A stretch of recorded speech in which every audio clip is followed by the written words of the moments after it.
کہ جو شخص کی نمازیں قضا ہوئی ہوں اور تعداد معلوم نہ ہو تو رمضان کے آخری جمعہ کے دن 4 نفل ایک سلام کے ساتھ پڑھے، ہر رکعت میں سورۃ فاتحہ کے بعد آیت الکرسی 7 دفعہ پڑھے اور سورۃ الکوثر 15 دفعہ پڑھے۔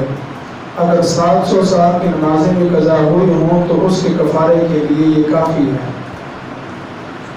یہ خبر ہے، ہر بندہ جناب اس کو آگے بھیج رہا ہے اور شیئر کر رہا ہے کہ جناب بڑا سستا سامان آ گیا ہے، بڑے احکام جو ہیں وہ سستے ہو گئے ہیں اور نرم ہو گئے ہیں، نماز پڑھنے کی ضرورت ہی نہیں ہے، بس رمضان مبارک کے آخری دنوں میں 4 نفل پڑھیں اور پھر اگلے سال تک مزے کریں۔ کہیں بھی یہ میں نے تو آج تک نہیں پڑھا، دین سے یہ چیز ثابت نہیں ہے۔ تھوڑی سی انسان کو عقل اور شعور ہو تو یہیں سے ثابت ہو جاتا ہے مسئلہ کہ وہاں فرض قضا ہو رہے ہیں اور یہاں نفل فرض کی جو تعداد میں بھی زیادہ ہیں۔ 700 سال کی نمازیں فرض قضا ہوئی ہیں، 4 نفل ان کے کیسے کیا مقام ہو سکتے ہیں؟ تھوڑے سے انسان ذرا سوچے نا اس چیز کو کہ اتنی کثرت کے ساتھ فرض نمازیں قضا ہیں اور یہ 4 نفل ہیں۔ آپ سمجھ سکتے ہیں کہ نفل کی اہمیت جو ہے وہ فرض سے بھی کم ہے، واجب سے بھی کم ہے، سنت سے بھی کم ہے۔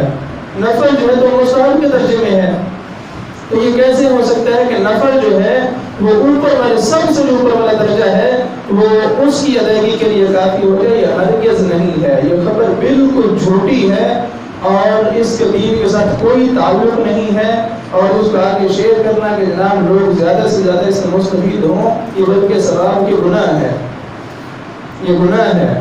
ہاں اگر آپ ویسے نفل کی نیت سے پڑھنا چاہیں آپ پڑھیں، وہ ٹھیک ہے، لیکن اس کو قضائے عمری بنانا یہ ناجائز ہے اور غلط ہے۔ قضائے عمری کا جو طریقہ ہے وہ علماء نے بتایا ہے، دین سے ثابت ہے کہ جس کی نمازیں قضا ہوئی ہوں، تعداد معلوم نہیں ہے، وہ زندگی کا حساب بنائے کہ میں کب بالغ ہوا ہوں، کب سے میں نے پابندی کے ساتھ نماز پڑھنا شروع کی ہے، اور یہ درمیان میں کتنے سال بنتے ہیں، ان میں اوسطاً میں کتنی نمازیں پڑھتا رہا ہوں یا بالکل ہی نہیں پڑھتا رہا، یا فجر اور عشاء پڑھتا رہا ہوں، ظہر اور عصر پڑھتا رہا ہوں۔ تو اس طرح ایک اوسط جو ہے اس کو حاصل کریں، اس کو معلوم کریں، پھر جو سال معلوم ہوئے ہوں گے ان کے دن بنائیں، دن کی پھر نمازیں بنائیں، ان نمازوں کے مطابق جو ہے وہ فرض کو ہی قضا جو ہوئی ہیں ان کو ادا کریں۔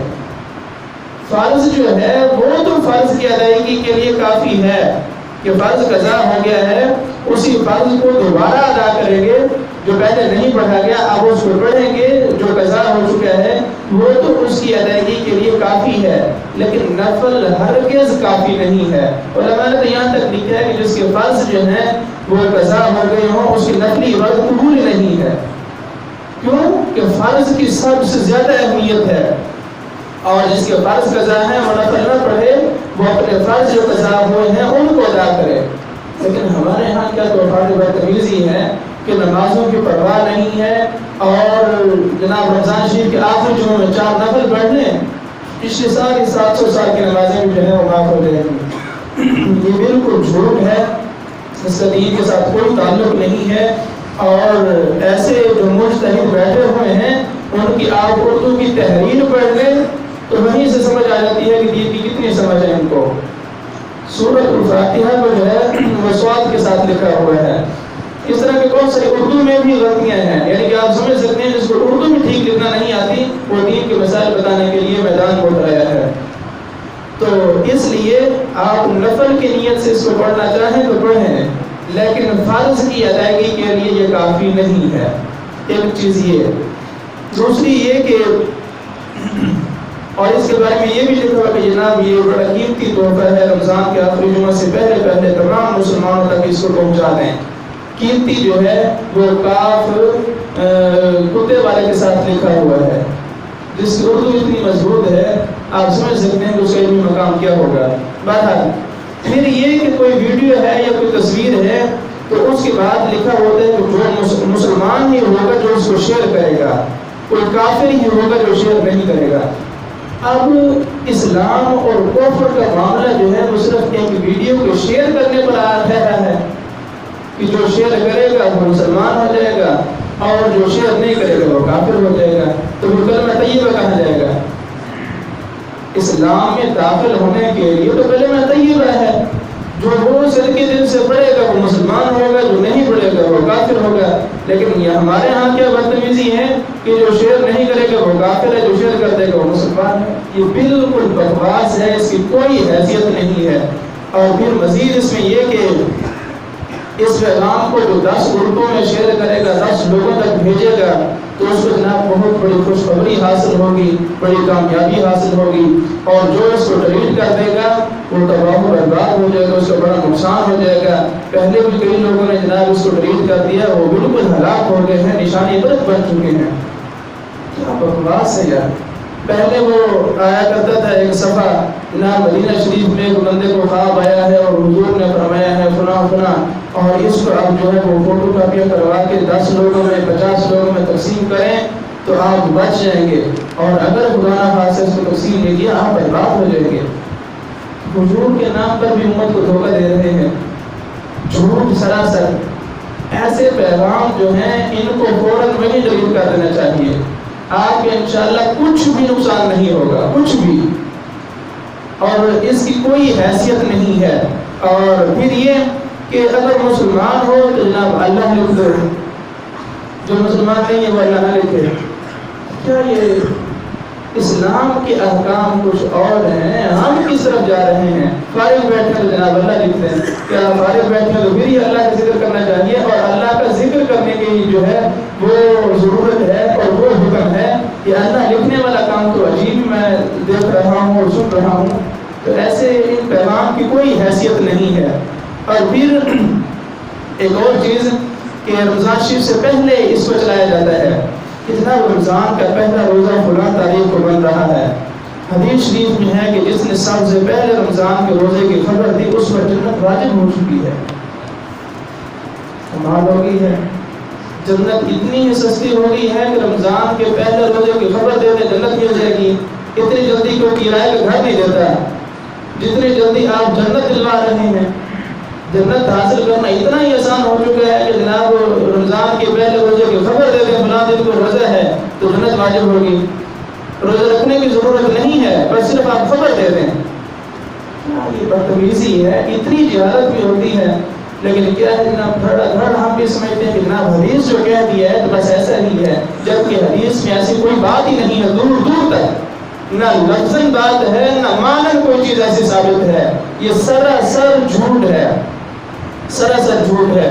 اور ایسی خبریں پھیلانے والے اپنی آخرت کی فکر کریں کہ حدیث پاک میں ہے کہ من کذب علی متعمدا فلیتبوأ مقعدہ من النار, اور کما قال نبی صلی اللہ علیہ وسلم کہ جس نے, حضور نے فرمایا کہ جس نے میرے اوپر جان بوجھ کر جھوٹ باندھ دیا, میری طرف جان بوجھ کر جھوٹ منسوخ کر دیا کہ جو بات میں نے نہیں کہی وہ میری طرف سے یہ کہتا ہے کہ حدیث میں ہے, حضور نے فرمایا ہے, اور حضور سے یہ چیز ثابت ہے, میری طرف اس نے کوئی جھوٹ منسوخ کر دیا ہے. من کذب علی متعمدا, جان بوجھ کر, اس کو پتہ بھی ہے کہ دین میں یہ چیز نہیں ہے, حضور نے یہ نہیں فرمایا اور حدیث میں یہ چیزیں نہیں ہیں, لیکن پھر بھی وہ اپنا نیٹ ورک بڑھانے کے لیے جناب وہ ایسا کہہ دیتا ہے, کسی مقصد کے لیے وہ کہہ دیتا ہے فَلْيَتَبَوَّأْ مَقْعَدَهُ مِنَ النَّارِ, تو چاہیے کہ وہ اپنا ٹھکانہ جہنم بنا لے, تو اپنا ٹھکانہ دوزخ بنا لے.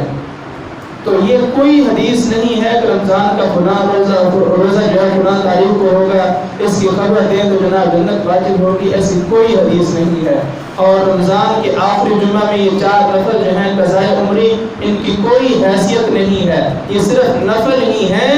نفل پڑھنا چاہیں تو پڑھیں, ورنہ یہ قضائے عمری کے لیے کافی نہیں ہے. اور ایسے پیغام کے جناب ان کو 10 گروپوں میں شیئر نہیں کریں گے تو آپ تباہ و برباد ہو جائیں گے, ان کی کوئی حیثیت نہیں ہے. حالات یہاں تک ہو چکے ہیں. میں اس طرح میں نے ایک پیغام دیکھا, اس کو لکھو جناب اس کو شیئر نہیں کریں گے تو آپ تباہ و برباد ہو جائیں گے. جب میں نے اس کو دیکھا تو اس میں ہندوؤں کے بتوں کی تصویریں لگی ہوئی ہیں اور وہ ویڈیو بنائی ہوئی ہے, اور جناب لوگ بھی شیئر کر رہے ہیں جناب ہم تباہ و برباد نہ ہو جائے. بچانے والا بھی اللہ ہے اور ہلاک کرنے والا بھی اللہ ہے, اس پر یقین رکھیں اور اس کی فرما برداری میں آئیں. جو اس کی فرما برداری میں آئے گا وہ بچ جائے گا، اور جو اس کی نافرمانی میں لگا رہے گا اور بغاوت پر اتر آئے گا ہلاک تو اس نے ہونا ہے۔ لیکن ہم نے کیا معیار بنا لیا ہے کہ نہ شیئر نہیں کریں گے تو تباہ ہو جائیں گے، اور اگر کر دیں گے تو بچ جائیں گے۔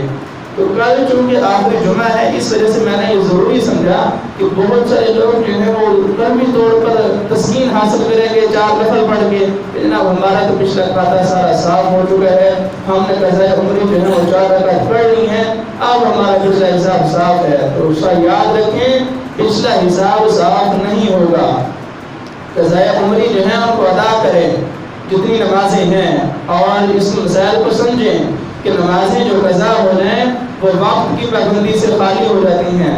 آپ جب چاہیں ان کو پڑھ سکتے ہیں سوائے 3 وقتوں کے، کہ جب سورج غروب ہو رہا ہو اور زوال کے وقت۔ ان 3 اوقات کے علاوہ آپ جب چاہیں قضائے عمری نمازیں جو ہیں جو قضا ہو چکی ہیں ان کو پڑھ سکتے ہیں، اور نمازیں جو قضا ہو جائیں ان کی قضا میں صرف فرض اور واجب کی قضا ہوتی ہے۔ فجر ہے اس کے 2 فرض پڑھیں، ظہر ہے اس کے 4 فرض پڑھیں، عصر ہے 4 فرض پڑھیں، مغرب ہے 3 فرض پڑھیں، عشاء ہے 4 فرض بھی پڑھیں، ساتھ 3 وتر بھی پڑھیں۔ یہ ہے قضائے عمری کا طریقہ۔ تو روزانہ جناب ایک دن کی نمازیں قضا کرنا شروع کر دے پڑھنا، تو جتنی حساب لگے جتنی نمازیں پیچھے رہ گئی ہیں جب وہ مکمل ہو جائیں پھر آپ نفل پڑھنا شروع کر دیں، پھر چھوڑ دیں۔ تو یہ طریقہ ہے جو صحیح ہے۔ فرض ہی فرض کا متبادل ہو سکتا ہے اور اس سے کافی ہو سکتا ہے، نفل فرض کے قائم مقام نہیں ہو سکتا اور اس کے لیے کافی نہیں ہے۔